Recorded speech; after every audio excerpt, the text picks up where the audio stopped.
საღამომშვიდობის თქვენ ობიექტურ აზრს უყურებთ, მე ჟურნალისტი ელზა ჩუბინიძე ვარ. 19 მაისს საქართველოში შუალედური და რიგგარეშე არჩევნები ტარდება. ამჯერად ამომრჩეველმა 5 მუნიციპალიტეტის მერი, 8 მუნიციპალიტეტის საკრებულოს წევრები და საქართველოს პარლამენტის 1 წევრი უნდა აირჩიონ. მერის რიგგარეშე არჩევნები 5 მუნიციპალიტეტში ჩატარდება: ზუგდიდში, ხულოში, ზესტაფონში, ჭიათურასა და მარნეულში. ხოლო 19 მაისს ამომრჩევლები საკრებულოს გამოკლებული წევრის ადგილმონაცვლეს აირჩევენ საგარეჯოში, ახმეტაში, ადიგეში, ზესტაფონში, ჭიათურაში, ტყიბულში, წყალტუბოსა და ოზურგეთში, ხოლო თბილისში, მთაწმინდის ოლქში პარლამენტის წევრს.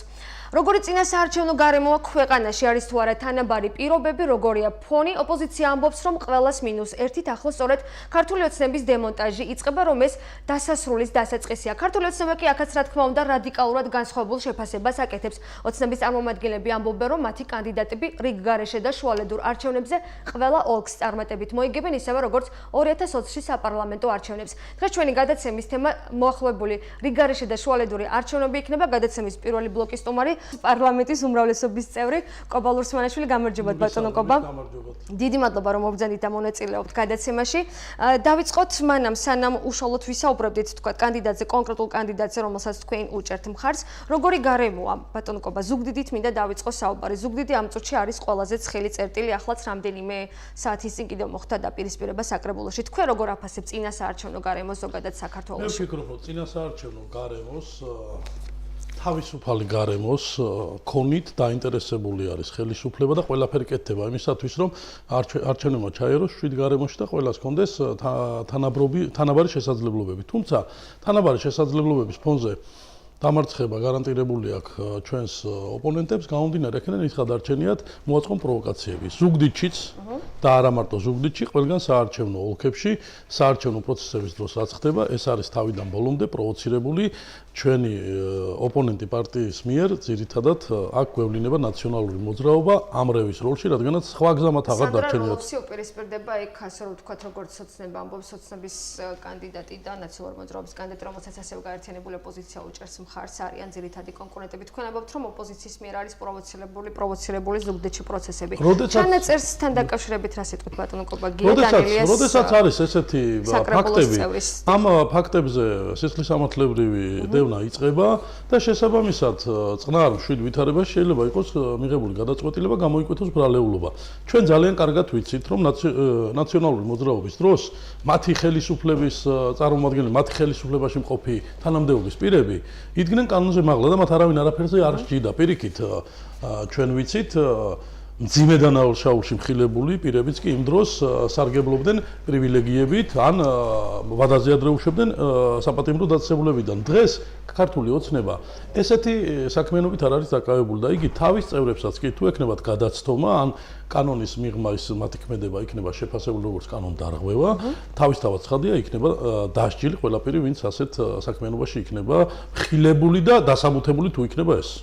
დანარჩენ ოლქებს რაც შეეხება, რამდენად არის თანაბარი გარემო? ვთქვათ, იგივე ზესტაფონთან დაკავშირებით ოპოზიცია ამბობს, ოპოზიციონის კანდიდატები ამბობენ, რომ ადმინისტრაციული რესურსის გამოყენებას აქვს ადგილი, ასევე საუბარია შესაძლო მოსყიდვებზე, გუშინ არასამთავრობო ორგანიზაციების წარმომადგენლებმაც. ვინ არის ადმინისტრაციული რესურსი? მაგალითად, ნაციონალური მოძრაობის კანდიდატის მეუღლე დღეს მუშაობს და არის სკოლამდელი დაწესებულების წარმომადგენელი და არის ერთ-ერთი საბავშვო ბაღის ხელმძღვანელი.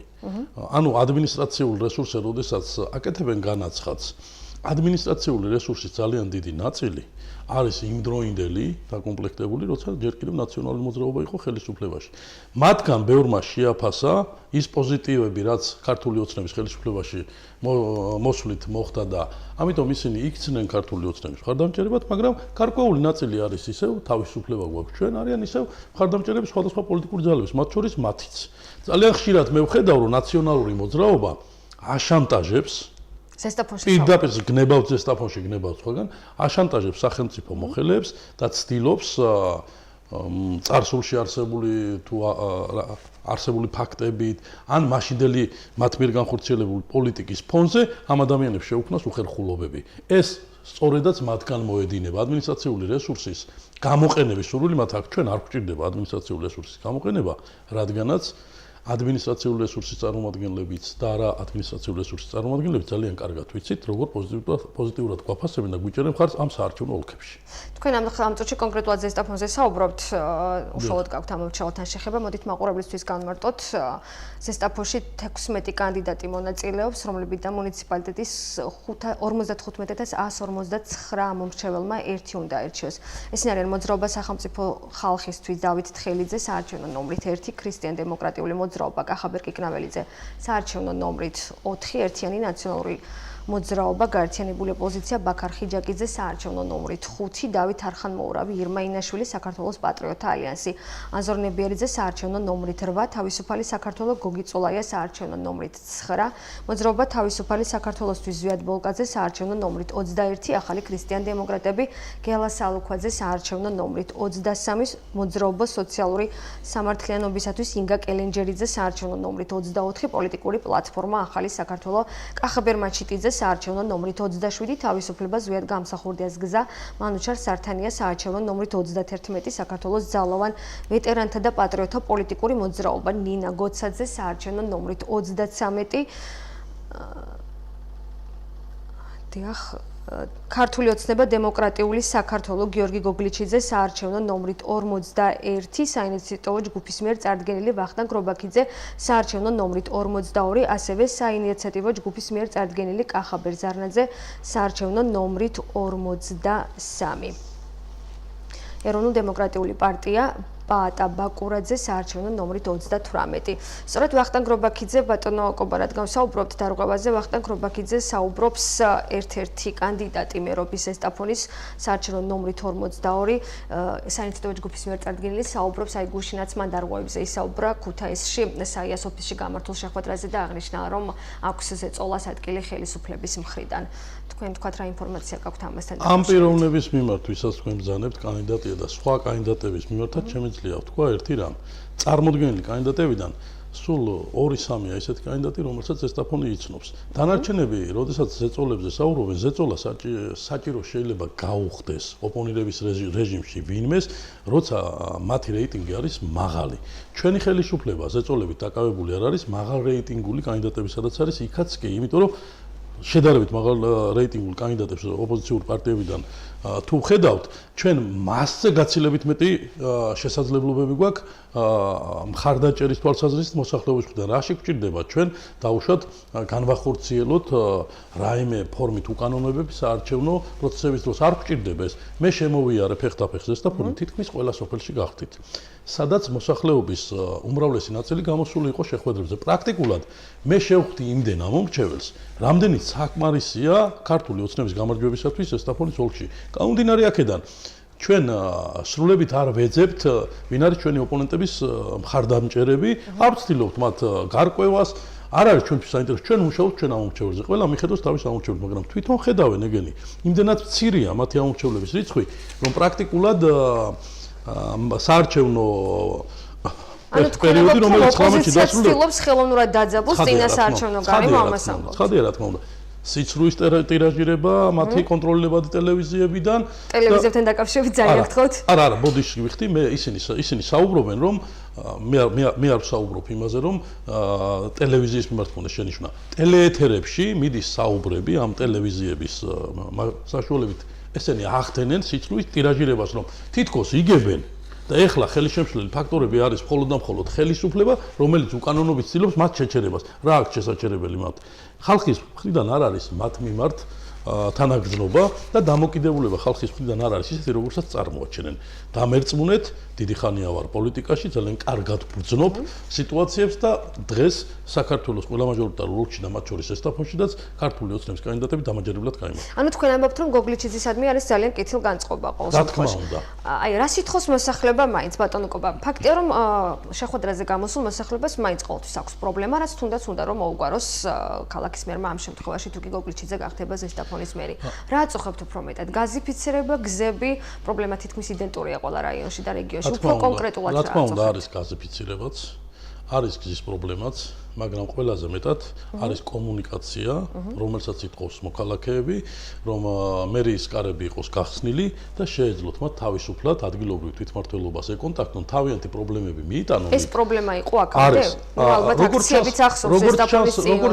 როგორც ჩანს, იყო რაღაც გარკვეული პრობლემები ამ თვალსაზრისით, რადგანაც ეს მოთხოვნადი გახდა და იქ არა მარტო ზესტაფონში, არამედ ყველგან სადაც გახდება მოთხოვნადი მოქალაქეთა მხრიდან ხელმისაწვდომი ადგილობრივი თვითმმართველობა, ალბათ იქ ყველგან იქნება შესაბამისი ზომები გატარებული, იმიტომ რომ მოქალაქეებს აქვთ ამის ბერკეტი, მათ ყავთ წარმომადგენლობითი ორგანო საკრებულოს სახით და ნებისმიერი არჩეული თანამდებობის პირი, რომელიც თავს შესაძლებელია პირადად გრძნობს კომფორტულად აღარ ახსოვს ხალხი არჩევნების შემდეგ. ანუ ყოფილზე საუბრობთ. ვერ იგრძნობს თავს კომფორტულად. ზესტაფონის ყოფილი ყველა სახსოვს აქციები ჩვენს მაყურებელსაც და ნებისმიერ პირს უნდა შეძლოს შეეძლოს განმუხტოს ესეთი მდგომარეობა.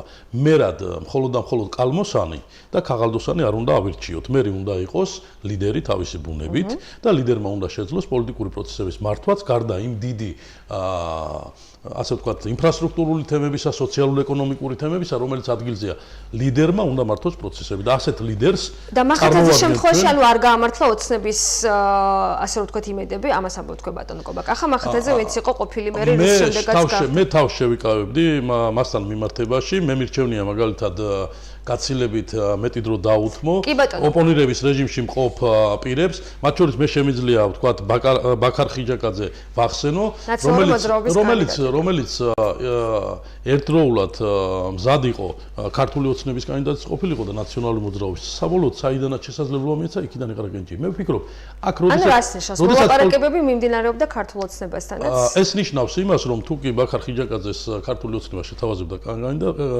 კანდიდატად წარდგენას, იგი ამისთვის მზად იყო და მე ვფლობ ამაზე კულუარულ ინფორმაციას. ამიტომ კარგად უნდა დაფიქრდეს ნებისმიერი პოლიტიკაში ახალი შემოსულია. იგი პოლიტიკაში შემოსული ამბიციების მქონე პირი უნდა დაფიქრდეს რა ნაბიჯს დგავს. მე ვფიქრობ, რომ იგი ნაციონალური მოძრაობის მხრიდან შეცდომაშია შეყვანილი, დღეს იგი ნანობს ამას, დარწმუნებული ვარ, რადგანაც უკვე დაინახა, შიდა კუხნა იქაური იმ პარტიის, რომელიც მისთვის მოსაწონი ნამდვილად არ არის. კარგი, თქვენ პრობლემებზე საუბრობდით, უბრალოდ მე სხვა თემაზე გადავედით. მაინც უფრო კონკრეტულად რა აწუხებთ, თქვენ რა ინფორმაცია გაქვთ? აი, მაგალითად, ბატონი გოგი წულაია ასევე ერთ-ერთი კანდიდატი ძალიან ხშირად აკეთებს აქციებს, ერთგვარ ბრიფინგებსაც და ამბობს, რომ ძალიან ბევრი პრობლემა აქვს. იგივე ამბულატორიების პრობლემაც რამდენიმე დღის წინ ამასთან დაკავშირებითაც გააკეთა ბატონმა გოგიმ აქცია ერთგვარად და თქვა, რომ ძალიან მოუწესრიგებელია და ჯანდაცვის ქსელი, ასე რომ ვთქვათ, მთლიანად რაიონში და კონკრეტულ სოფლებში არის ძალიან ანტისანიტარია პოლიკლინიკებში მიუხედავია მოკლედ. გოგი წულაიაც და მათ შორის სხვაგან ყოფი სხვა კანდიდატებიც ხშირად საუბრობენ იმაზე, რა არ არის მოსაწონი, რაც არ არის მოსაწონი, ჩვენ ვხედავთ, რა არის უფრო სასწრაფო ტემპით გასაკეთებელი, ამასაც კარგად ვხედავთ. მაგალითად, გოგი წულაიას თუ არ ვწდები და თუ არ მეშლება, იყო უკვე ერთგზის პარლამენტარი, იმ ხელისუფლებასთან ერთად, რომელთან ერთადაც იყო. მე მას და უფრო მეტად მას არა, ძირითად ოპონენტ პარტიას დაუშვა ასეთ კითხვას. ნაციონალურ მოძრაობას, რომელიც ესე იგი დაკავებული არის ამ სიყალბეების გავრცელებით, დაუშვა კითხვას. 9 წელი ხელი არ მიყვარს ხოლმე დაბრუნება წარსულზე. 9 წელი მახსოვს რომ არ გიყვარს ხოლმე დაბრუნება, შეისწავარი ხარ. 9 წელი ხელისუფლებაში ყოფნის დროს. ზესტაფონში, ხარაგაულში თუ სხვა მუნიციპალიტეტებში, სადაც პრეტენზია აქვს, რომ ადგილობრივი ხელისუფლება უნდა დაიღონ ხელში.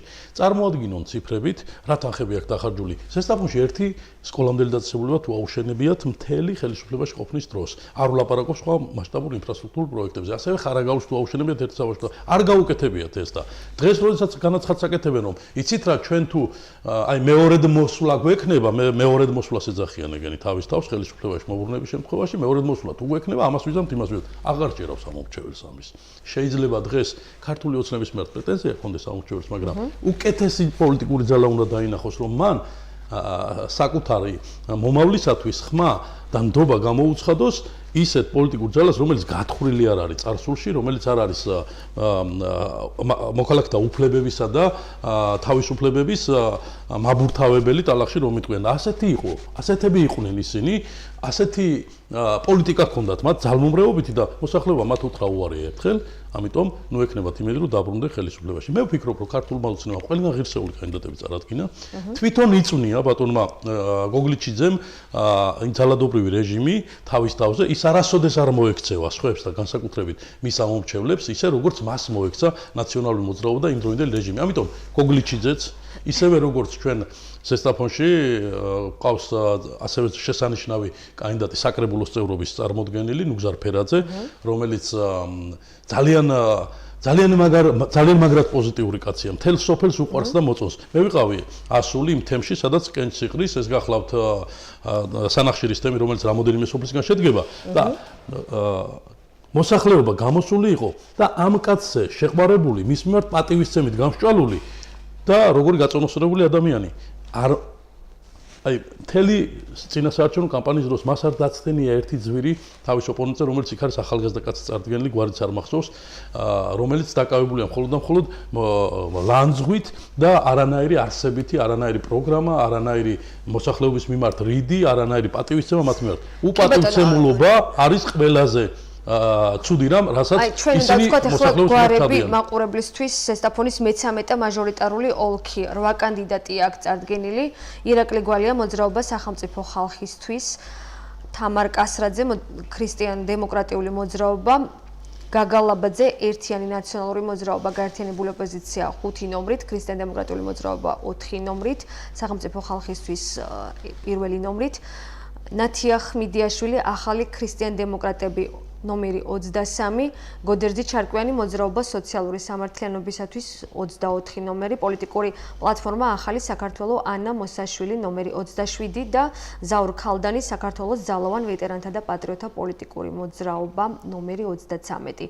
ქართული ოცნება დემოკრატიული საქართველო ნუგზარ ფერაძე საარჩევნო ნომრით 41. მაყურებელს უბრალოდ სხვათა შორის ეს თემი, რომელზედაც ახლა საუბარი გახლავთ, ნომერ 51 ბაღდათ ხარაგაულის მაჟორიტარულ ოლქში შემოდის.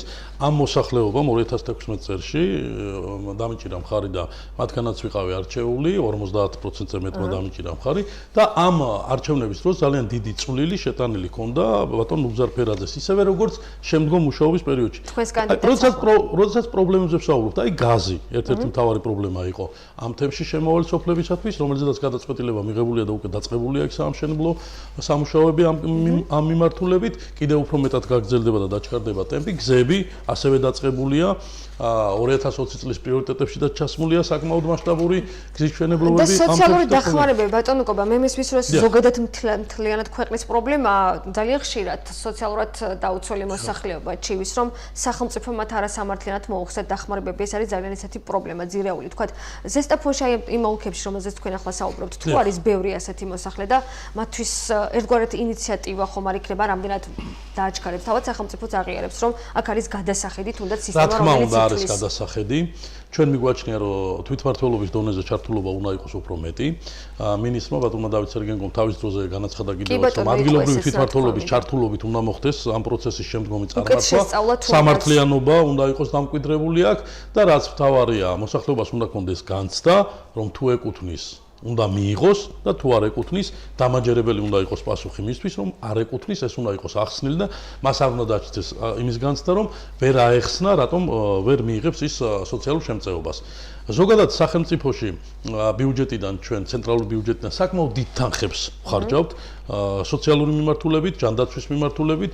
ეხლა ჩვენ დაგვემატა განათლების მიმართულება, რომელზედაც დაანონსებულია პრემიერ-მინისტრის ბატონ მამუკა ბახტაძის მიერ, რომ 3 მილიარდზე მეტი დაიხარჯება და მე მიმაჩნია, რომ ქართული ოცნება თავისი გეგმების შესაბამისად მისი ლიდერი ბატონი ბიზინა ივანიშვილი ყველა იმ საკითხებს, რაც ჩვენს მოსახლეობას აწუხებს, წარმატებით გაართმევს თავს და განახორციელებს. ჩვენ კიდევ ვიმეორებ ზესტაფონშიც და ყველა სამაჟორიტარო ოლქში, სადაც არჩევნები ტარდება, გვყავს ღირსეული კანდიდატები წარდგენილი. მათი გამარჯვება ჩვენთვის არ არის კითხვის ნიშნის ქვეშ.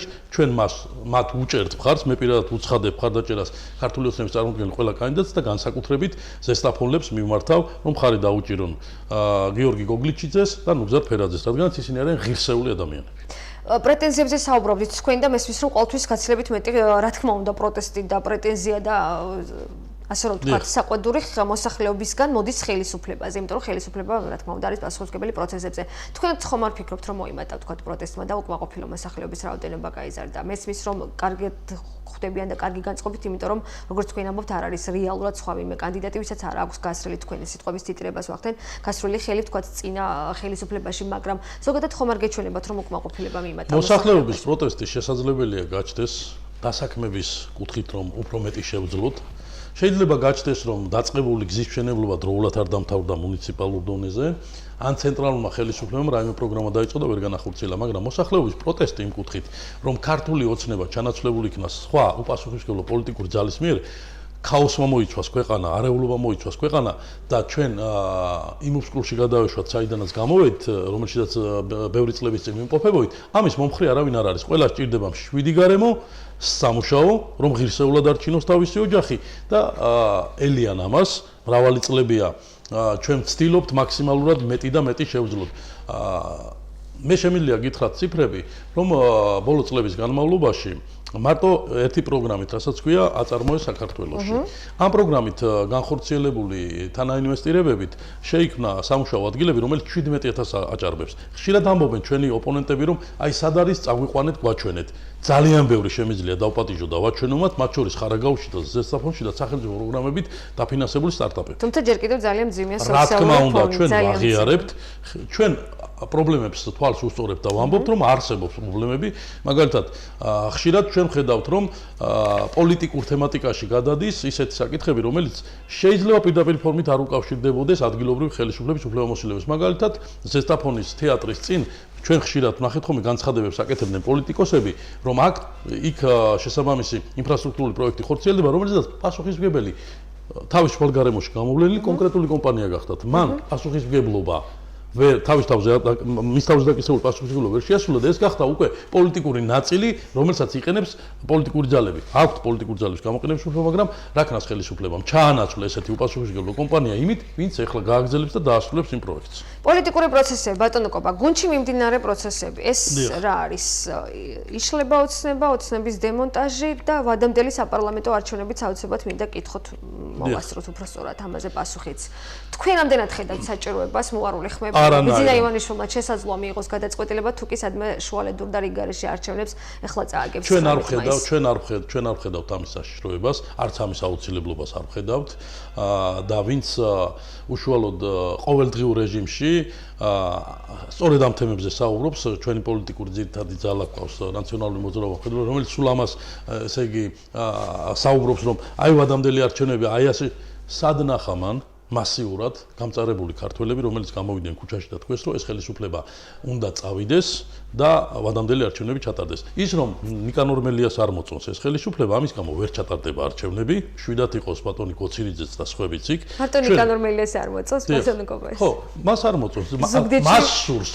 მას სურს რიგგარეშე არჩევნები, რადგანაც დარწმუნებულია, რომ არეულ სიტუაციაში უფრო მეტ დიდ თევს დაიჭერენ, მაგრამ მე მიმაჩნია დავამშვიდო, მე მიმაჩნია რომ ის ვერანაირ არეულობას ვერ მიაღწევს, ის და მისი თანამოაზრეები, მათ შორის გვარამია, რომელიც ყოველდღიურად ნიკა გვარამია მყავს ხედველობაში, რომელიც ყოველდღიურ რეჟიმში ლანძღვით არიან დაკავებულები, საზოგადოებისგან მხარდაჭერას ვერასოდეს ვერ მიიღებენ. დასრულებულია ეს თემა, მე ერთხელ ვახსენე მათმა მასტერავემ ჩაიარა მეთქი. ჩავლილია მათთვის ეს პოლიტიკური პროცესები და მე დარწმუნებით შემიძლია ვთქვა, რომ ის გეგმები, რასაც ჩვენს ქვეყანაში არეულობის გეგმა ქვია და რომლის უშუალო დამგეგმავი და კატალიზატორი გახლავთ მიხეილ სააკაშვილი, ვერ განხორციელდება. ანუ თქვენ რაიმე ინფორმაცია გაქვთ თუ ზოგადად მოვლენებს აჯამებთ ახლა ვთქვათ? რა თქმა უნდა, მე მაქვს ჩემი შეხედულება იმაზე, პროცესები როგორ მიდის, ყოველდღიურ რეჟიმში დამცირება ოპონენტების შეურაცხყოფა ოპონენტების, აი, რამოდენიმე საათის წინ გავრცელდა ინფორმაცია, ხულოს დეპუტატი ბატონი ანზორ ბოლქვაძე როგორ შეურაცხო მან. სირცხვილია ესეთი დამოკიდებულება, მით უმეტეს ისეთი დეპუტატების მიმართ, რომლებიც სხვათა შორის თავის დროზე მათი ხელისუფლების დროსაც იყვნენ პარლამენტის წევრები და მაშინ ძალიან მოსწონდათ და ტაშს უკრავდნენ. ანუ ესე იგი თუ კაცმა შეიცვალა შეხედულება და ნაციონალური მოძრაობის მხარდამჭერი აღარ არის, მაშინვე გაცუდდა და მაშინვე დამნაშავე გახდა და მაშინვე მათი მხრიდან საგინებელი გახდა. თუმცა ამას მსგავს დამოკიდებულებას უბრალოდ უნდა ვთქვათ ბატონო კვება აუცილებლად ობიექტურობისთვისაც ქართული ოცნების მხრიდანაც აქვს. აი თუნდაც ზუგდიდის ფაქტიც რომ საუბრობთ, თუ კი ის ჩანაწერი რაც ვრცელდება ზუგდიდის საკრებულოს წევრის მიერ, ნათქვამი გია დანელიეზია საუბარი, ხსენებია მოსყიდვა, გატაცება, მათ შორის ძალიან მძიმე დანაშაულის ნიშნები იკვეთება. ყოველ შემთხვევაში ჩვენ რა თქმა უნდა ამას არ ვამტკიცებთ, თქვენც აღნიშნეთ რომ საქმე ძიებაშია. ესეც არის საკმაოდ მძიმე ფაქტი თქვენ დამეთახმებით. ხადია მძიმე ფაქტია, მაგრამ კიდევ დაბეჯითებით მინდა ვთქვა, თუ კი ყველაფერზე წამსვლელი პოლიტიკური ძალა, რომელიც დაკავებულია მხოლოდ და მხოლოდ კვლავ ვიმეორებ პროვოცირებით, რატომ არ შეიძლება გეგმავდეს სწორედაც ამას და რა ქართული ოცნების გარშემო კიდევ ვიმეორებ დიდი ბოდიში საკრებულოს წევრის მიმართ ბატონ გიას მიმართ, მაგრამ როგორ შეიძლება რომ მათ ვერ მოახერხონ და დაგეგმონ თუნდაც პროვოცირების ნაწილი არ იყოს ეს. მეც ხომ მაქვს უფლება რომ ვიფიქრო, თუნდაც ეს შემთხვევა ასეთი ფორმით კი არ არის, ხელოვნურად არის დაგეგმილი, შეთხზული და შემდგომ ესე იგი ასეთი ფორმით მიწოდებული ჩვენს მოსახლეობაზე, რომ შეცდომაში შევიყვანოთ. ისინი ამის მკადრებლები არიან, ისინი უფრო მეტი რამის მკადრებლები არიან. ზუგდიდის გარეუბნებში ყავარჯნიანები და იქ მიყვანილი შეურაცხყოფილი მამაკაცები დაგვავიწყდა, ასეთ რამეს გეგმავდნენ და რა პრობლემაა, რომ მათ 1 ან 2 ან 3 ბოდიში პიროვნებასთან არ ვეხები, 1, 2 ან 3 ვიღაც გადაიბირონ სადღაც და ალაპარაკონ ისეთ თემებზე, რომ რეალობაში დაგვარწმუნონ თითქოს და მე მათი ზღაპრების არ ვჯერავს, არც ქართულ ოცნებას და მის მხარდამჭერებს მათი ზღაპრების არ ჯერავს და კვლავ ვიმეორებ, ნაციონალური მოძრაობა ვერ მიაღწევს ხელისუფლებაში მოbrunებას ძალადობრივი გზით. ხოლო თუ მათ მხარდამჭერთა რიცხვი ეყოლებათ გამოჩნდება ამ არჩევნებზე, თუ კი ჩვენ სუსტები ვართ, თუ კი ჩვენ მხარდაჭერა არ აგვაქვს, ამას დავინახავთ 19 მაისს ხამით. სად უფრო ასე რომ ვთქვათ ელოდებით, მაინც თუნდაც ზესტაფონზე საუბრობთ ახლა თქვენ, სად უფრო ელოდებით რომ შესაძლოა, მაინც ასე მინდა კითხოთ, შესაძლოა ქართულ ოცნებას თქვათ, თქვენ საუბრობთ რომ ამას ნაციონალური მოძრაობა აკეთებს და რეალურად არ არის ეს ამომრჩევლის გაწყობა, მაგრამ მაინც ხომ არ ფიქრობთ რომ სადმე შესაძლოა ქართულ ოცნებას თქვათ გაუჭირდეს არჩევნების მოგება, უგულისხმობ 19 მაისს, რადგან თქვენ ახლა შედეგი. შესაძლებელი არსებობდეს ზოგიერთი საარჩევნო უბანი, სადაც მოსახლეობა კონკრეტულად ხელშემხვებლობით არ ქონია ისეთი სიკეთე არ დაუნახავს და არ მისულა, რომელზედაც იქნება ორიენტირებული. თუმცა არჩევანი არის თავისუფალი. მე მაგალითად შემიძლია ესეთ შემთხვევას მოვიტანო. არის რამოდენიმე სოფელი, არა ზესტაფონში, არამედ სხვა მუნიციპალიტეტებში, სადაც ყველაზე მეტი რამ გაკეთდა იმ სოფლებში და შედეგები არჩევნების დროს იყო დაბალი ხელისუფლების მიმართ. რატომ? ალბათ მეტი უნდათ და უფლებაც აქვს მეტი მოითხოვონ. იმიტომ რომ მოსახლეობა დღეს არ განსჭირს მხოლოდ და მხოლოდ გაკეთებულით ადგილზე. ჩვენი ქვეყანა სხვაგვარი ტიპის ქვეყანაა. დიდი წარსულის მქონეა, ისტორიული ქვეყანაა. ჩვენთვის მთავარი არ არის სოფელში გზა და მთავარი არ არის გაზი, ჩვენთვის არის ქვეყნის გადარჩენა მთავარი, მე ესე მგონია და ჩვენს ქვეყანაში დედები შვილებს დიზდნენ და ხმლებს აჭერინებდნენ ხელში, რომ ჩვენი ქვეყანა დარჩენილიყო პოლიტიკურ რუკაზე. ამიტომ მე მიმაჩნია, რომ ამ ქვეყანაში გზაზე, სოციალურ საკითხებზე უფრო მაღლა თვითყობადობას, დამოუკიდებლობას და თავისუფლებას აყენებს ჩვენი თანამოქალაქეები, ჩვენი ძმები.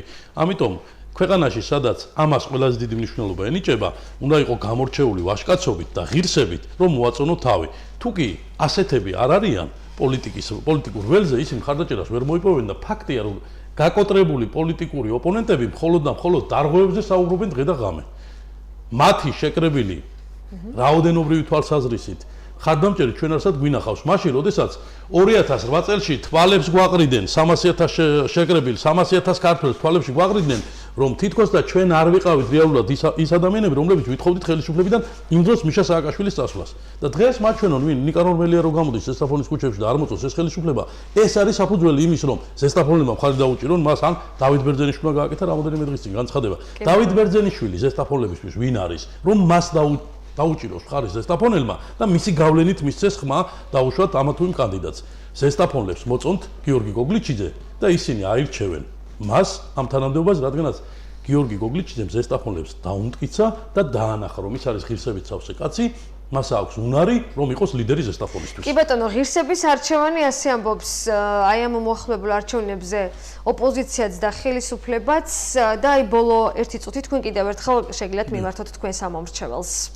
მე შემიძლია უთხრა ზესტაფონლებს, რომლებმაც თავის დროზე მხარი დამიჭირეს, იმათაც რომლებიც არ მონაწილეობდნენ უშუალოდ ჩემს არჩევნებში საპარლამენტო პოზიციებზე, მინდა უთხრა მათ, რომ ქართულმა ოცნებამ წარმოგიდგინათ გაუტეხელი სულის კაცი. კაცი, რომელსაც შეუძლია მოგექცეთ ისე, როგორც თქვენ იმსახურებთ. ამიტომ მე მოგმართავთ, რომ თქვენ დაუჭიროთ ამ კაცს მხარი, ნებისმიერ მუნიციპალიტეტი ინატრებდა მერად გიორგი გოგლიჩეძის კანდიდატს. ამიტომ 19-ში ჩვენ ის ერთად ვაქციოთ ზესტაფონის მერად. ძალიან დიდი მადლობა. კობალ ურსმანაშვილი გახდათ გადაცემის პირველი ბლოკის სტუმარი. გააკეთეთ 19 მაისს თქვენი არჩევანი, სწორი არჩევანი. დიდი მადლობა თქვენ კიდევ ერთხელ. ჩვენ რამდენიმე წუთში რეკლამის შემდეგ მეორე ბლოკით ჩავხვდებით. ჩვენი ეთერში ბრუნდებით და გადაცემის მეორე ბლოკის სტუმარი აკაკი ბობოხიძე, საპარლამენტო უმცირესობის წევრი. გამარჯობათ ბატონ გაკო, ძალიან დიდი მადლობა რომ მობრძანდით და მონაწილეობთ გადაცემაში. გამარჯობათ. ინტერაქტივის შედეგები ვნახოთ გადაცემის მეორე ბლოკის დასაწყისში. არის თუ არა წინა საარჩევნო გარემო თანაბარი? მაყურებლის 44% თვლის, რომ წინა საარჩევნო გარემო ქვეყანაში თანაბარია, 56%-ის მოსაზრება არის განსხვავებული. კიდევ ერთხელ შეგახსენებთ, 19 მაისს საქართველოში რიგ გარეშე და შუალედური არჩევნები გაიმართება. ბატონ გაკო, ზოგადად დავიწყოთ. ფონი, წინა საარჩევნო ფონი როგორია ქვეყანაში? თქვენ როგორ აფასებთ? აი, ოცნება ამბობს, რომ ოპოზიცია ხელოვნურად ძაბავს მდგომარეობას. მე უსმენდი ჩემს კოლეგას, თქვენს წინა რესპონდენტს და კიდევ უფრო განვიცდი ჩვენს ხელისუფლებაში ყოფნის პერიოდს, იმიტომ რომ ალბათ ასეთივე საზეზღრები ვჩანდით, როცა ხელისუფლებაში ვიყავი, როგორც ჩანდა ჩემი კოლეგა. ის არის ნიჭიერი კაცი, უდავოდ, მაგრამ როდესაც ნიჭიერი კაცი უკიფრად ვიმტკიცებს თეთრზე შავს და შავზე თეთრს, კიდევ უფრო ცუდია. მან ერთ საოცარი რამე თქვა, რომ თურმე ოპოზიცია აწყობს პროვოკაციებს. კი, და ხელოვნურად ძაბავს მდგომარეობას. ხალხი გონია ხელისუფლების წარმომადგენლებს იდიოტები და ფიქრობ, რომ ეს უკვე შეცდომაა, ან მართლა გულწრფელად ლაპარაკობენ, რასაც ამბობენ და თვითონ არიან იდიოტები ერთი ძალიან მარტივი მიზეზის გამო. სხვათა შორის მაგონდება და მახსენდება, უბრალოდ სათაურს ვერ ვიხსენებ, მარკ ტვენის ცნობილი ნაწარმოებია, როდესაც მოსამართლის მიერ უსამართლოდ დასჯილი კაცი მოსამართლის ეზოში, მისივე თანდასწრებით, საკუთარ თავს იცემს, ქვას ჩაირტყავს, მუშტებს დაირტყავს, მიწაზე დაეცემა, საშინლად ნაცემია და უჩივლებს მერე მოსამართლეს, რომ მანცემა. და მოსამართლეს ჩააყენებს იმ მდგომარეობაში, რომ ის თავის სიმართლეს ვერ ამტკიცებს, იმიტომ რომ თავის დროზე ამ კაცმა ვერ დაუმტკიცა მას სიმართლე. აი ზუსტად რაღაც ამდაგვარს გვიყვება დღეს ბატონი კობა, რომ თურმე ოპოზიცია თვითონ იცემს თავის თავს. და ამ დროს ყველანი უყურებთ რა ხდება ზუგდიდში. და ის რაც ხდება ზუგდიდში არის ხელისუფლების სისუსტის გამოვლინება. ხელისუფლება შეიძლება გონია, რომ ძალადობა არის ღონიერის და ძალის გამოხატულება. არა, ეს არის სისუსტის აშკარა ნიშანი. როდესაც ხელისუფლებას აღარ დარჩა სხვა რესურსი, მოიგოს არჩევნები, ის გადადის ძალადობაზე. მე აბსოლუტურად არ მესმის. გადაიბირეს რამდენიმე პიროვნება. ის ხო საერთოდ სასაცილო რამე თქვა. შესაძლოა გადაიბირეს ვინმე პიროვნებები და თან იცავდა საკრებულოს წევრს, რომელიც ლაპარაკობს ძალადობაზე და მე ვერ გავიგე საკრებულოს წევრი გადმოვიბირეთ და ლაპარაკობს ძალადობაზე, გატაცებაზე. მაშინ რატო იცავს ამ საკრებულოს წევრს მაინტერესებს. ამ დროს ისე ლაპარაკობს, რომ თითქოს იქ სხვა ლაპარაკობს. არა, რომ საქმე ძიებაშია და ვთქვათ თუ კი არა, ამათ ხო საქმე მუდმივად ძიებაშია. ამათ როცა არა პასუხი ამათ როცა არ აქვს პასუხი, მუდმივად საქმე არის ძიებაში. ჩვენ ნახეთ თუ რას ლაპარაკობდა საკრებულოს წევრი, რომელიც მეორე დღეს უკიფრად ამბობდა, რომ ის არ იყო და ამაზე უბრალოდ ლაპარაკი არ გვინდა, რა თქმა უნდა, გარემო არის ამაზრზენი, აი არაფერში რო არ წერიან, ისეთი რამე ხდება, მაგრამ სამწუხაროდ რაღაც ჩაკეტილ წრეზე ტრიალებთ. ჩვენ დღეს გვეუბნებიან, რომ თქვენ ვარესის ღირსი ხართ, იმიტომ რომ 9 წლის განმავლობაში ასე იცეოდით, როდესაც მე ჩემს ყოფილ მეგობრებთან ერთად განვიხილავ თქვა ჩვენს წარსულს და როდესაც ვამბობთ, რომ რაღაცა დროს ცუდად ვიქცეოდით, ანალოგიური პასუხს მაძლევს ხოლმე ზოგიერთი. აი ხო ხედავ რა ხალხია. ღირსი იყო კი ესენი უკეთესად მოქცევის, უნდა მოგვეშვა კი ესენი ხელისუფლებაში. ანუ ჩაკეტილ წელზე ვართ. ესენი გვამბობენ რომ ღირსი ვართ, იმიტომ რომ ადრე ცუდად ვიქცეოდით, თავისი ცხოვრებით კიდე ამტკიცებენ რომ ღირსი იყვნენ, როცა ცუდად ვიქცეოდით. და აი ეს უბედური მოჯადოებული წრე სამწუხაროდ ქვეყანას აბრუნებს ერთსა და იგივე ადგილზე და პასუხისგება ხდება მერე ხალხის ზურგზე. ქვეყანა მძიმე მდგომარეობაში. მან ერთ საოცარი არც ისე მძიმე მდგომარეობაში, აი ბატონმა ბატონმა კობამ ეს ისტორია გამეთქვა.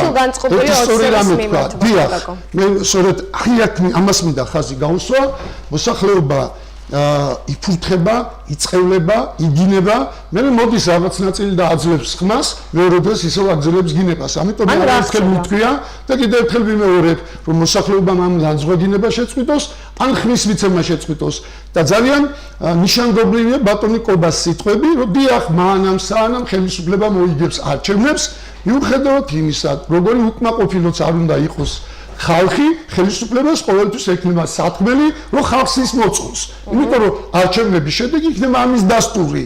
სწორედ ამიტომ მოსახლეობას თუ უნდა რომ ქვეყანაში სტაგნაცია შეწყვიტოს და ქვეყანამ კვლავ დაიწყოს წინსვლა, აუცილებელია მოსახლეობამ თავისი დამოკიდებულება, თავისი შეფასება გააკეთოს ქართული ოცნების მიმართ და არ მიცეს მას ხმა. ეხლა რა სელოდებით თქვათ, რა შეფასებას გააკეთებს და ზოგადად თქვენ ზუგდიდზე საუბრობდით. სხვაგან რა გარემოა ბატონო გაკო, როგორია წინა საარჩევნო ფონი? აი წყალტუბოში, ჭიათურაში, ზესტაფონში დარღვევაზე. ჭიათურაში მინდა გითხრათ, რომ ჭიათურაში ასევე მძიმეა, თუმცა ზუგდიდის ფონზე უბრალოდ ყველა სხვა დარღვევა იმდენად სასაცილო ჩანს, რომ სიცხვილით კია სხვა დარღვევებზე ლაპარაკი, როცა ვხედავ თქვათ რა ხდება ზუგდიდში.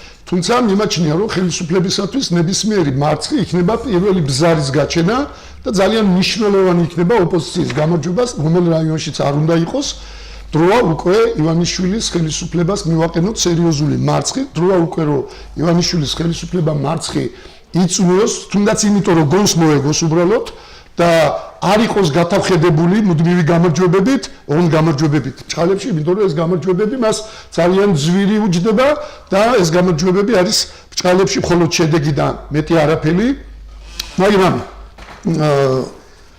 კი ბატონო, მე მინდა ვთქვა, რომ ჭიათურაში განსაკუთრებით ცუდია, როდესაც ვთქვათ თვალწები გვარად ბატონი მიროტაძე, ნუგზარ მიროტაძე, რესურს ცენტრის ხელმძღვანელი, ანუ ადამიანი, რომელიც კურირებს განათლებას, არის მასწავლებლების ხელმძღვანელი, არის ესე ვთქვათ ბავშვების ხელმძღვანელი, როცა იქცევა ძალიან ცუდად, ის პირდაპირ იბარებს, იყენებს თავის ვთქვათ სამსახურებრივ უფლებამოსილებას და როგორც მე მაქვს ინფორმაცია, ცუდად იყენებს და ბოროტად იყენებს თავის თანამდებობას და ის პირდაპირ ემუქრება მასწავლებლებს.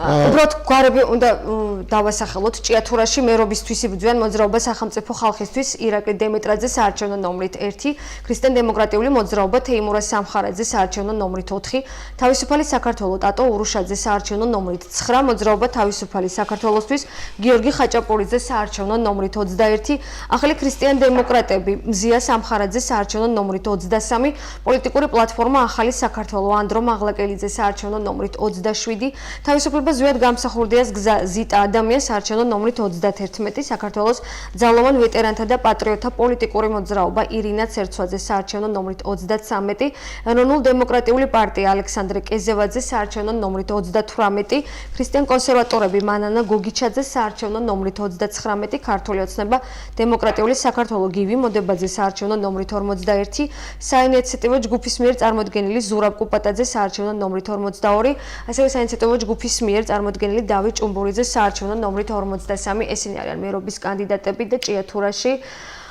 ასევე საკრებულოს მაჟორიტარობისათვის პირველი ოლქის მეორე ქვე ოლქში 7 კანდიდატია წარმოდგენილი. ესეც აუცილებლად უნდა დავასახელოთ. ქრისტიან დემოკრატიული მოძრაობა თამაზ დოღაძე საარჩევნო ნომრით 4, ერთიანი ნაციონალური მოძრაობა გაერთიანებული ოპოზიცია ილიკო ჩიკველაძე საარჩევნო ნომრით 5, ახალი ქრისტიან დემოკრატები ვახტანგ გაფრინდაშვილი საარჩევნო ნომრით 23, გიორგი მარდალეიშვილი პოლიტიკური პლატფორმა ახალი საქართველო საარჩევნო ნომრით 27, საქართველოს ძალოვან ვეტერანთა და პოლიტიკური მოძრაობა ლიანა ქარელიძის საარჩევნო ნომრით 33, ქართული ოცნება დემოკრატიული საქართველოს თეიმურაზ ჭუმბურიძეს საარჩევნო ნომრით 41 და ნოდარ ჩაჩანიძეს საინციდენტო ჯგუფი გიორგი გაფრინდაშვილი, გიორგი ხახიშვილი, აკაკი დარბაიძე, რევას ხვედელიძე, თამარ ფანჩულიძე, ანა ცუცქილიძე საარჩევნო ნომრით 44. ოპოზიცია უჭერს მხარს აი ამ ჯგუფის მიერ დასახელებულ კანდიდატებს. მე როგორც ვიცი, კი ბატონო თქვენ გარემოზე საუბრობდით ჭიათურაში.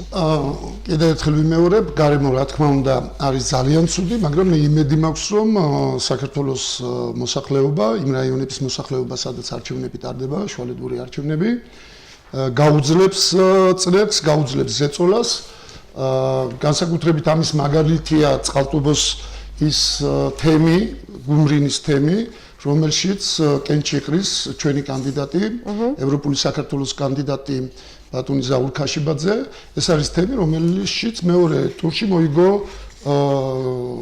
საპრეზიდენტო არჩევნების დროს გაერთიანებული ოპოზიციის, ანუ ოპოზიციის კანდიდატმა მოიგო, ასე რომ ის დამოკიდებულება რომ თურმე არჩევნებზე ხელისუფლებას მხარს უჭერენ, თლაც სწორი არ არის, ხელისუფლება საბოლოო ჯამში იგებს და მოიგო წასული არჩევნები, მაგრამ მოიგო სხვადასხვა ფაქტორის გამო, მოიგო სხვადასხვა რეგიონების გამო, ეს ტრადიციულად ასე ხდება ხოლმე, თუმცა ყოველი არჩევნები ხელისუფლებისთვის არის უფრო მძიმე და უფრო მძიმე, ოპოზიციის ხმები იზრდება, ხელისუფლების ხმები კლებულობს და მე დარწმუნებული ვარ, რომ 2020 წელი იქნება ბოლო არჩევნები ბიძინა ივანიშვილის ხელისუფლებისთვის, თუმცა იმედი მაქვს, რომ 2020 წლის წინა პირობა შესრულდება სწორედ 19-ში და იმედი მაქვს, რომ საქართველოს ჩვენი ამომრჩეველი მხარს დაუჭერს ოპოზიციის, ზოგადად ოპოზიციის შეთანხმებულ კანდიდატებს. თქვენ იცით, რომ ჩვენ კოორდინირებულად მოქმედებთ ამ არჩევნებზე, არის რაიონები, სადაც ნაციონალური მოძრაობას აყავს დაახსახელებული კანდიდატები და ჩვენ უჭერთ მხარს, არის რაიონები, სადაც ჩვენ გვყავს კანდიდატები დასახელებული და ნაციონალური მოძრაობა გვიჭერენ მხარს, ამიტომ მე მინდა მოვუწოდო ჭიათურულებს მხარი დაუჭირონ მერის არჩევნებზე, იქ ორი არჩევნები ტარდება, მერის არჩევნებზე 53 ნომრით დავით ჭუმბურიძეს, ეს არის ახალგაზრდა კაცი, ხოლო საკრებულოს მაჟორიტარი დეპუტატის არჩევნებზე ნოდარ ჩაჩანიძეს, რომელიც ნომერიც არის 44 და ასევე ახალგაზრდა კაცია. ზესტაფონში ვფიქრობ, რომ ნაციონალურ მოძრაობას ყავს ძალიან კარგი კანდიდატები, ეს არის მერობის კანდიდატი ბაქარ ხიჯაკაძე, ხოლო სანახშირეს თემის კანდიდატი ეს არის გაგალაბაძე, წყალტუბო ვთქვი, ეს არის ბატონი ზაურ ქაშიბაძე და ასევე ტყიბულში არის შალედური არჩევნებით, სადაც შეთანხმებისამებრ კენჭიყრის ნაციონალური მოძრაობიდან ბატონი დავით ლომიძე და მე მოვუწოდებ ყველა ამ ჩემს მიერ დასახელებული უბნის ამომრჩევლებს, რომ მხარი დაუჭიროს ოპოზიციის მხარდაჭერილ კანდიდატებს. ოღონდ მე მინდა ერთ პატარა ნიუანსზე შევჩერდე, სხვადასხვა ნოდარ დუბაძე იხსენებდა თავის მოგონებაში, რომელიც აი მუდმივად მახსოვს და მუდმივად გამახსენდება, ნოდარი ამბობს, რომ ის ბავშვობაში დაიჭირეს, როცა ის ბალს იპარავდა და წაიყვანა დარაჯმა კოლმეურნეობაში და ნოდარი უტიფრად შეჯდა ჯორზე და უარყო ბალის მოპარვის ფაქტი და როდესაც გამოვიდნენ კაბინეტიდან, ნოდარი ამბობს, რომ მას ყარაულმა მიმართა და უთხრა, რომ შვილო ნოდარ, აი აქ არის ძარღვი და თუ ეს ამ ძარღვის კანი გასხელ და მე ადვილია ცხოვრება და ნუ დაიადვილე ცხოვრებას. ხელისუფლებას გაადვილებული და მინდა გითხრათ, რომ მე ბატონ ყობას ასევე მინდა, რომ ის იადვილებს ცხოვრებას და არ არის თლად ადვილად ცხოვრება თითქოს ადვილია, მაგრამ არ არის ადვილი. როდესაც თუნდაც ჩემთვის კონკურენტ, მაგრამ გოგი წულაიაზე ლაპარაკობს, მე ვფიქრობ, რომ ის არ არის თლად ნამუსიანი, არ მინდა სიტყვა მართალი ვიხმარო, ნამუსხმარობ, იმიტომ რომ გოგი წულაია ნაციონალური მოძრაობიდან გავიდა 2004-2008 მოწვევის პარლამენტიდან და ის გადავიდა ოპოზიციაში და ამის შემდეგ 4 წელი ვიყავით ხელისუფლებაში. 4 წელი და გოგი წულაიამ დაატოვა ნაციონალური მოძრაობა ჯერ კიდევ კარგახით ადრე ვიდრე ჩვენ დავკარგავდით ხელისუფლებას, განსხვავებით სხვათა შორის ბატონი ყობასგან, ის მე არც ერთ 300,000-იან მიტინგზე არ ვინახია. ასევე მინდა გავახსენო ბატონ ყობას, რომ ის ნაციონალური მოძრაობის ერთ-ერთი დამფუძნებელი იყო ხარაგაულში და ასე რომ თიც გოგი წოლაიას ნუ დაიშვეს და ასევე მინდა ერთი საოცარი რამ თქვა, მას გაეპარა, თუნდაც სანახშირეს თემში გაზიფიცირება იგეგმება და რომელი გაზიფიცირება იგეგმება ჩვენი ხელისუფლება რო გეგმავდა რომ 2013 წელს საქართველოს მასშტაბით უნდა დაგვიმთავრებინა, მე ქართული ოცნების ხელისუფლება გეგმავდა რომ 2015 წელი უნდა ყოფილიყო ბოლო წელი, როდესაც მოხდებოდა საქართველოს სრული გაზიფიცირება. და ამ დროს არ არის სანახშირეს თემი თურმე დღეს გაზიფიცირებული, უბრალოდ იგეგმება და თქვენ იცით სად არის სანახშირე. ხო არ გონიათ სადღაც ძალიან შორს თემში და ძალიან რთულია სანახშირემდე გაზის მიყვანა. სანახშირეს თემი არის სულ რაღაც 2 თუ 3 კილომეტრი ცენტრალური ტრასიდან, ზესტაფონიდან. მეტი არ არის. ანუ ქალაქ ზესტაფონისთან ახლოს იქვე პრაქტიკულად გადაბმული ზესტაფონიდან სოფელი დღესაც კი არ არის გაზიფიცირებული ამ უნიათო ხელისუფლების ხელში. ასე რომ ძალიან მშვიდად, ძალიან წყნარად, ძალიან აუღელებლად, აკადემიურად სხვათა შორის მე ვაფასებ ადამიანის ნიშს და უნარს, მაგრამ აკადემიურად და აუღელებლად, როდესაც ლაპარაკობ დაქცეული, გაუბედურებული ქვეყნის პარლამენტარი, ეს მე პირიქით არ მგონია რომ კარგზე მეტყველებდეს. ამიტომ მე მაქვს ჩემი ხალხის იმედი, მე მაქვს ის რომ იმედი რომ ჩემი იმედი ეხლა ამ არჩევნებზეც დამართდება, მაგრამ ჩვენ მე შეგვიძლია ვისაუბროთ და დავიხილოთ დინამიკაში. მე არჩევნების იმედი ყოველთვის გქონდა, მეჯერა ჩვენი ხალხის და მჯერა რომ ჩვენი ხალხი არჩევნების გზით აუცილებლად მოახერხებს ხელისუფლების ცვლილებას. მე თქვენ პროგრამასაც მოვისმენ, უბრალოდ ძალიან მოკლედ აუცილებელია და უნდა ჩავიკითხოთ წყალტუბოს კანდიდატებიც. წყალტუბოში მეოთხე მაჟორიტარულ ოლქში 12 კანდიდატია წარდგენილი.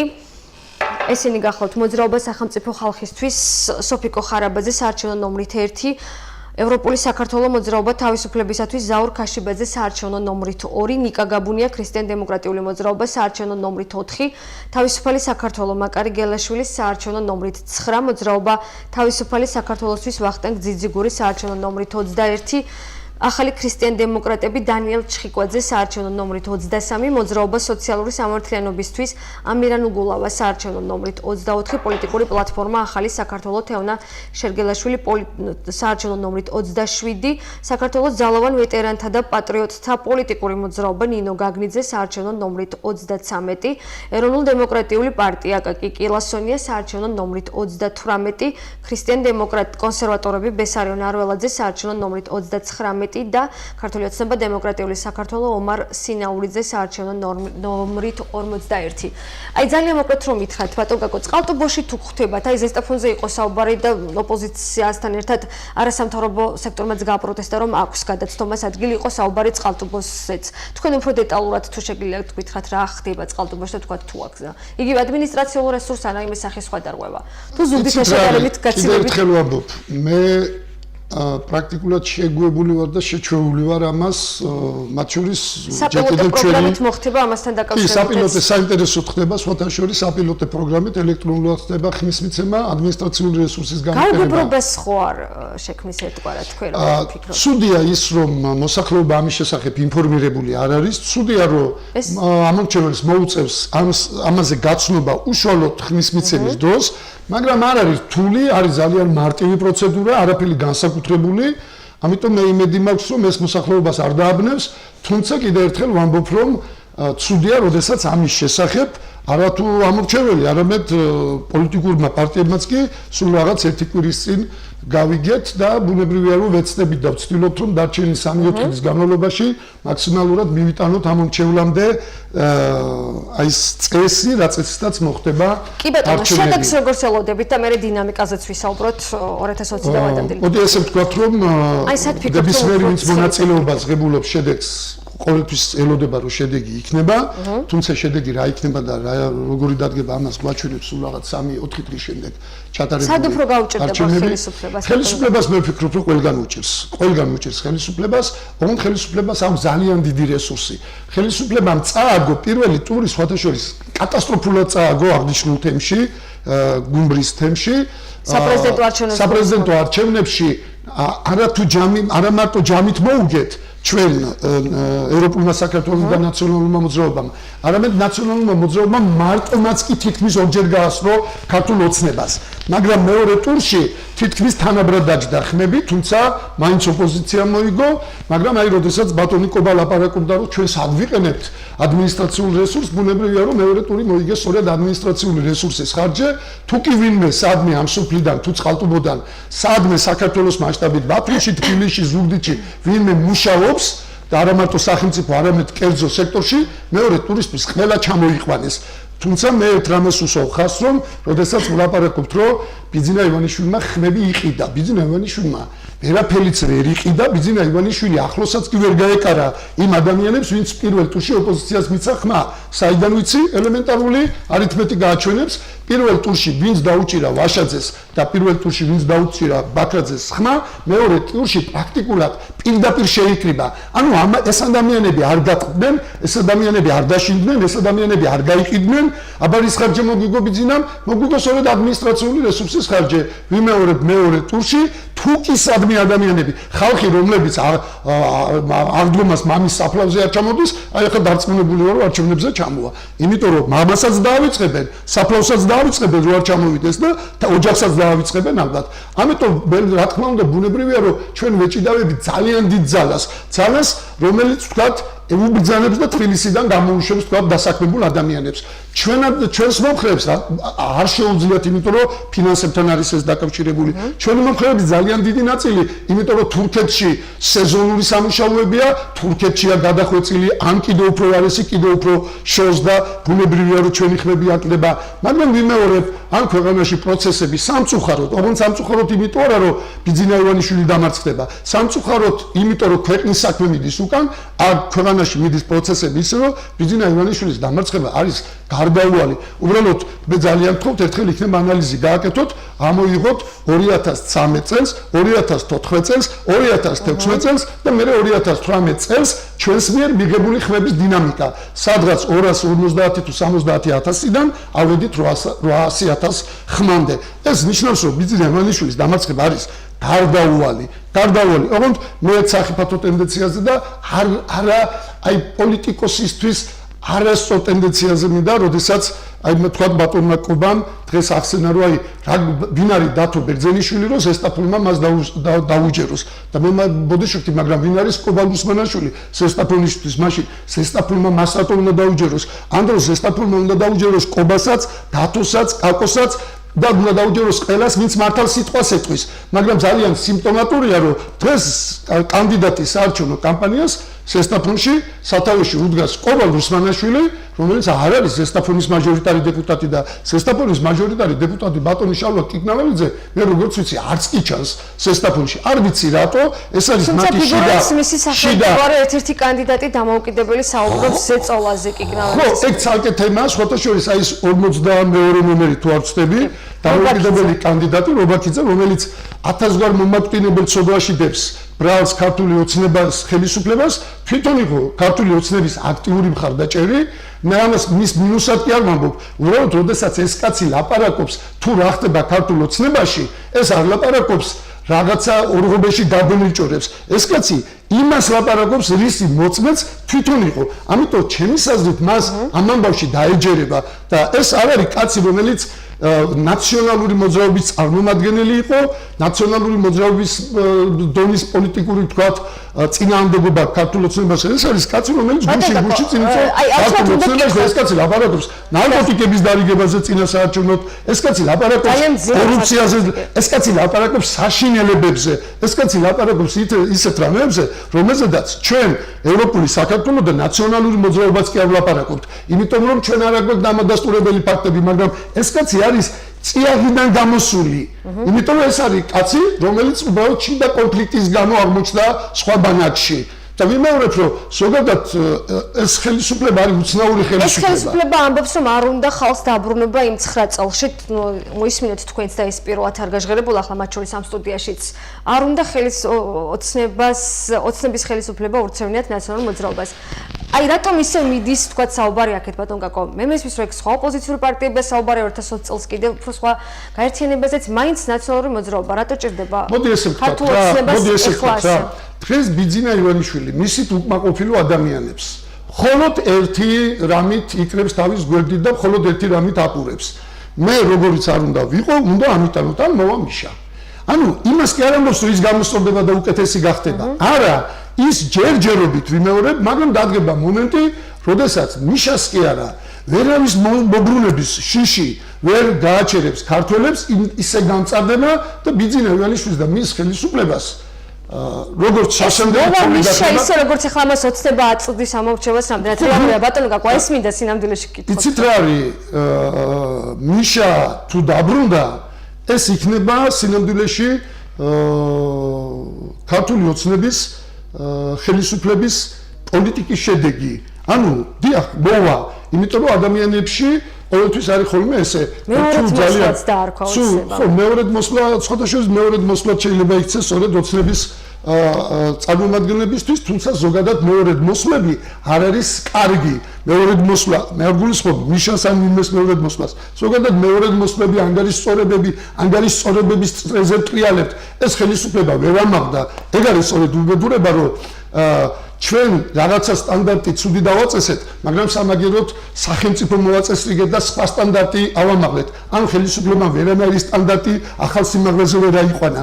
ჩვენ ანგარის სწორებების ეპოქაში ვცხოვრობთ, ისევ და არანაირად არ უნდა რომ ანგარის სწორებების ეპოქები გაგრძელდეს. თუმცა ის რომ ანგარის სწორებების ეპოქები არ იქნება, არ ნიშნავს იმას, რომ ამათ შერჩებათ ის ნაძერცვი, რომ რითაც არიან დღეს დაკავებული. გარდამიშას არის საუბარი კოალიციურ მთავრობაზეც 2020 წელს ოპოზიცია ერთგვარად კიდევ ერთხელ ვამბობ, ეს საკენკი, რომ თუ მე არ მოითმეთ ჩემს მოქმედობას, თუ არ მოითმეთ ჩემს უნარობას, თუ არ მოითმეთ თუ არ მომითმეთ ისეც როგორიც ვარ მოვა მიშა, რაღაც პერიოდში მუშაობს, მაგრამ ვერ იმუშავებს მუდმივად და კიდევ ერთხელ მივეორებ, მე უნდა მიჯერებთ, შეხედეთ რიცხვებს 2013 წლიდან ყოველ წელიწადს იზრდება იმ ადამიანთა რიცხვი, რომელზედაც ეგ ფორმულა არ მოქმედებს. 2020 წლისთვის კიდე 100,000-ით 480,000-მა ძალიან მოვატყობ რომ ჩქარობ 480,000-მა ამორჩეველმა მოგცა ხმა 2016 წელს. 800,000-მა ამორჩეველმა მოგცა ხმა ბოლოს საპრეზიდენტო არჩევნებზე. რამდენით გაიზარდა ჩვენი ამორჩევლის რაოდენობა წმინდა მათემატიკურად 320,000 ხმით. თუ გავითვალისწინებთ რომ ჩვენი ძველი ამორჩევნებიდან სამწუხაროდ ზოგი გარდაიცვალა, ძალიან ბევრი უცხოეთში წავიდა და ანუ იმ 480-დან ობიექტურად და ბუნებრივად ვერ მოგცა ვიღაცამ ხმა, მაშინ გამოდის რომ საპრეზიდენტო არჩევნებზე ანუ 2 წელიწადში 380,000-ით კი არ გაიზარდა ჩვენი ხმები, 320,000-ით კი არ გაიზარდა, უფრო მეტით გაიზარდა. დარჩენილ 2 წელიწადში საკმარისია 100-150,000 კაცი გაუბრაზდეს ბიძინა ივანიშვილს და გაუბრაზდება, იმიტომ რომ ეს ხელისუფლება ხებულობს კანონებს, რომელიც პირდაპირ ურტყავს პირველ რიგში ღარიბ ფენას. აი ბოლო კლასიკური მაგალითია. აი ადამიანებო თქვენ გიჭით ვალის გასტუმრება, ადამიანებო თქვენ ვერ ისტუმრებთ ვალებს, თქვენ სისწორენ ბანკირები და მევახშეები, ამიტომ ჩვენ ეხლა ჩვენ ეხლა და რო ეგონა ხავს რომ რაღაცას ბანკირებს და მევახშეებს მოუხერხებთ, ხალხს აუგზავნეს სესხის აღება უბრალოდ. ანუ გაჭირვებული ხალხი კიდევ უფრო მძიმე დღეში ჩააგდეს. იმ ხალხს სესხი იმიტომ კი არ უნდოდა რომ უხაროდათ სესხის აღება, ჭირდებოდა და იმიტომ უნდოდათ. განმადებას ადამიანები დაბალი შემოსავლის მქონე და ადამიანები ვერ გამოიტანენ, დღეს უბრალოდ საერთოდ ვერ ისარგებლებს განმადებით და მე განმადება არ მჭირდება. ჩემი ხელფასი მაძლევს საშუალებას, ესა თუ ის ნივთი პირდაპირ ვიყიდო. განმადება ჭირდება გაჭირვებულ ადამიანს და გაჭირვებულ ადამიანებს აუგზავნეს განმადება. მაღაზიებზე ნუ კი გაბრაზდება ჩვენი ხალხი. გაბრაზდეს ხელისუფლებაზე, რომელმაც მიიღო კანონი, რომ აეგზავნოთ. ნუკი გაბრაზდება თამბაქოს გამყიდველებზე. გაბრაზდეს ხელისუფლებაზე, იმიტომ რომ თამბაქოს ფასი არ გაძვირებულა. აი იმ თაღალდის ფასი გაძვირდა, რომელიც კოლობზე გარედან აკრია და რომელსაც სააქციზო მარკა ქვია. და რომელიც სახელმწიფოსია და რომლის დაკლის გარეშე გამყიდველს არ აქვს სიგარეტის გაკიდვის უფლება. უბრალოდ ძალიან ცოტა დრო გრჩება და ვერ მოვასწრებ, თორე აი ახალი მინისტრი გეგმავს სიახლეებს ეკონომიკის ministrს საუბრობ და ყოფილი ministris დღევანდელი პარლამენტში გამოსვლა ზოგადად ცალკე თემა. სუბლია რო გეგმავს, იმიტომ რომ ამათი ყველა სიახლე სამწუხაროდ ბრუნდება ხალხისთვის საწინააღმდეგო. აი ზოგადად გუნდში მიმდინარე პროცესებიც მინდა შეაფასოთ ბატონ გაკო ქართულ ოცნებას გულისხმობ და თქვენც აი მინდა კითხოთ ვადამდელი საპარლამენტო არჩევნები თქვათ. აი ამბობს ოცნება რომ ეს ოპოზიცია სჭირდება და აქეთაც მიჰყავთ პროცესები. არის საუბარი რომ შესაძლოა ივანიშვილმა თუ კი სადმე წააგო ახლა ოცნებამ შუალედური და რიგგარეშე არჩევნების შესაძლოა ვადამდელი დანიშნოს. იცით რა? ოპოზიცია შეიძლება ყოველთვის ლაპარაკობდეს ვადამდე საპარლამენტო არჩევნებზე, მაგრამ მე ვფიქრობ, რომ დარჩენილ დროში ვადამდელი საპარლამენტო არჩევნები პრაქტიკულად ვერ მოესწრება. ვადამდელ საპარლამენტო არჩევნებს ჭირდება გარკვეული გარემოებების დადგომა, ეს გარემოებები ჯერჯერობით არ დგას, ჩვენ არ შეიძლება ჩვენ არალეგიტიმური წყვეტა გქონდეს. არ მინდა რომ 90 წელს რაც მოხდა, რომ არალეგიტიმური წყვეტა მოხდა ზვიად გამსახურდიას ხელისუფლების, მე არ მინდა რომ მსგავსი ანალოგიური წყვეტა მოხდეს. ჩვენ ხელისუფლება უნდა შევცვალოთ მხოლოდ კანონიერი გზებით. ეს ჭირდება ქვეყანას და აღანაირად არ მინდა რომ წელიწად ნახევარი კიდევ უყურებთ ზიდევანიშვილის ხელისუფლებას, მაგრამ მოგვიწევს. სწორედ ამიტომ ვეუბნები მე ქართველ ხალხს, როდესაც არჩევანს ვაკეთებთ, კარგად უნდა დავფიქრდეთ, იმიტომ რომ მე ამ არჩევანებს ცხოვრება მინიმუმ გვიწევს 4 წლით მაინც. და ესე არ არის, იცი? აღარ მომწონს და უკვე მეორე წელსვე უნდა გაგიშვა. ამიტომ მე ვამბობ, რომ ვადამდელი საპარლამენტო არჩევნები ვერ იქნება. გარდა ამისა, ვადამდელი საპარლამენტო არჩევნები არც ერთ შემთხვევაში ხელისუფლებას არ აწყობს, იმიტომ რომ ეს ნებისმიერ შემთხვევაში ხელისუფლების სისუსტეა და მიმაჩნია, რომ ბიძინა ივანიშვილს 2020 წლამდე თუ ვადამდელ საპარლამენტო არჩევნებს დანიშნავს, ეს ნიშნავს, რომ ის სუსტია და ამიტომ ნიშნავს და მისთვის ეს პრობლემა იქნება. თუ 2020 წლამდე მივიდა პროცესი, მაშინ კიდევ ვიმეორებ, რომ გამწარებული და განაწყენებული ხალხის რაოდენობა ამ ქვეყანაში მატულობს, არ კლებულობს და ფაქტმა აჩვენა წინა საპრეზიდენტო არჩევნებმა, რომ განაწყენებული ხალხი ბოლომდე განაწყენებული დარჩა და ვერც კარტოფილის დარიგება მუშველა, ვერც კრიმინალების მიგზავნამ, ვერც ძალოვანების მიგზავნამ, ვერც ფულის შეთავაზებამ, ვინც პირველ ტურში არ მიცა ხმა ბიძინა ივანიშვილს, მოვიდა და არც მეორე ტურში მიცა ხმა. კი ბატონო, ინტერაქტივის შედეგი ვნახოთ გადაცემის დასასრულს, არის თუ არა თანაბარი წინა საარჩევნო გარემო. მაყურებლის 38%-მა ჩათვალა, რომ წინა საარჩევნოდ საქართველოში გარემო თანაბარია, 62%-ის მოსაზრება არის განსხვავებული და ბოლო 1 წუთი ბატონო კაკო შეგიძლიათ მიმართოთ ამორჩეველს. კიდევ ერთხელ მინდა ვთხოვო ჩვენს ამორჩეველს, რომ ხელისუფლების წყარო საქართველოს კონსტიტუციით და პრაქტიკულად ყველა ნორმალურ ქვეყანაში არის ხალხი. ხალხია გადამწყვეტი თუ ვინ იქნება ხელისუფლებაში, ამიტომ ხალხმა უნდა გააცნობიეროს მისი პასუხისმგებლობა. ვინ არის ხელისუფლება, ეს არის მათი გადასაწყვეტი და როგორია ხელისუფლება, ესეც არის ხალხის გადასაწყვეტი. ამიტომ თუ ხალხს არ მოწონს დღევანდელი ხელისუფლება, ჩვენ ეს არ მოწონების სიგნალი უნდა ვაჩვენოთ შვალედურ არჩევნებზე. და მე მიმაჩნია, რომ საქართველოს ხელისუფლება დღეს ზუგდიდში ისე იქცევა, კიდევ უფრო მეტ მტერს და კიდევ უფრო მეტ მოწინააღმდეგეს გაიჩენს, არაფრისგან ქმნიან პრობლემას. სადაც შეიძლება სიწყნარედ და შვიდად მოიგონ არჩევნები, ან ჩაატარონ არჩევნები, არ ვიცი, აი იდიოტების დოღია უბრალოდ რა. დღეს მივიდნენ და განცხადების დასატოვებლად მისული ხალხი არ შეუშვეს, შევიდოდნენ, დატოვებდნენ განცხადებას და წამოვიდოდნენ. ეს ნიშნავს არაკომპეტენტურობას, ნიშნავს პანიკას ხელისუფლებაში, ნიშნავს შიშს, ხო, მაგრამ განცხადების დაწერა ხო არაფერს არ ნიშნავდა და შექმნეს პრობლემა. მადლობა. კი ბატონო. დიდი მადლობა თქვენ. დიდი მადლობა აკაკი ბობოხიძე, საპარლამენტო უმცირესობის წევრი გახდათ გადაცემის მეორე ბლოკის სტუმარი. მადლობა თქვენ რომ გვიყურეთ. მომავალ 4 შაბათს კვირის მთავარი თემით ჩავხვდებით ნახვამდის.